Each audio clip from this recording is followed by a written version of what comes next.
ஓம் சக்தி. அன்பான நேயர்களுக்கு, வருகின்ற மகாலய அமாவாசையன்று நமது முன்னோர்களை வழிபட்டு அவர்களது ஆசையை பரிபூரணமாக பெறுவோம். நம் முன்னோர்கள் நமக்கு எப்படியெல்லாம் உதவுவார்கள் என்பதை சொல்லவே இந்த பதிவு. பொய் வழக்குகள் எங்கள் மீது போட்டு போதாக்குறைக்கு எனது கணவரையும் ரவுடி லிஸ்டில் குரோம்பேட்டையில் 14வது பெயராக சேர்த்திருந்தார்கள். எங்களுக்கு இது தெரியாது. இந்த நிலை ஏன் வந்தது என்று முன்னர் வெளியிட்ட பதிவுகளில் சொல்லியிருக்கின்றேன். போலீஸ் கேஸில் எனது தந்தை மூலம் சுலபமாக வெளிவர முடிந்தது. ஏனென்றால் எனது தந்தை மயிலாப்பூர் காவல் நிலையத்தில் தலைமை காவலராக இருந்து ஓய்வு பெற்றவர்.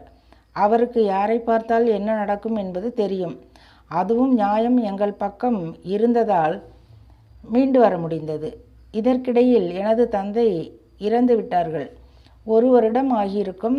கனவில் வந்து, அம்மா, நோட்டில் மாப்பிள்ளையின் பெயர் இருக்கிறது, கவனமாக இருங்கள் என்றார். ஒரு 3 முறை இப்படியே வந்தார். எனக்கோ பயம் எடுத்து விட்டது. காலன்தான் சீட்டை கிழிக்கப் போகின்றானோ, அதைத்தான் இப்படி அப்பா சொல்கிறாரோ என்று மிகவும் அஞ்சினேன். என் அம்மா சுயம்பு துர்க்கையம்மா தானே எனக்கு கதி.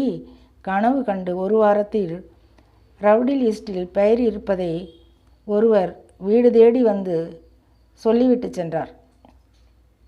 சிவபெருமான் பெயரை கொண்டவர், காவல்துறையில் பணிபுரிந்து ஓய்வு பெறப் போகின்றவர், எங்களுக்கு பரிச்சயம் இல்லாதவர். அவர் வந்து சொல்ல வேண்டிய அவசியமில்லை. அவர் அந்த காவல் நிலையத்தில் பணிபுரிந்த போது அடிக்கடி காவல் நிலையத்திற்கு என் கணவர் போகும்போது எனது கணவர் ஒரு ஆசிரியர் என்பது மட்டும் தெரிந்து வைத்திருந்தார். நாங்கள் பொய் கேஸில் மாட்டியிருக்கிறோம் என்பதையும் அறிந்தே இந்த நல்லதை எங்களுக்கு செய்தார் அந்த மகானுபாவர். பிறகு அந்த ரவுடி லிஸ்டிலிருந்து பெயரை எடுக்க நாங்கள் அரும்பாடுபட்டோம். வெற்றியும் பெற்றோம். அன்பு நேயர்களே, நம் முன்னோர்களை வழிபட்டு அவர்களது ஆசிகளை பெறுவோம். என் சுயம்பு துர்க்கையானவள் நம் அனைவருக்கும் உறுதுணையாய் இருப்பாள். அடுத்த பதிவில் சந்திப்போம். ஓம் சக்தி.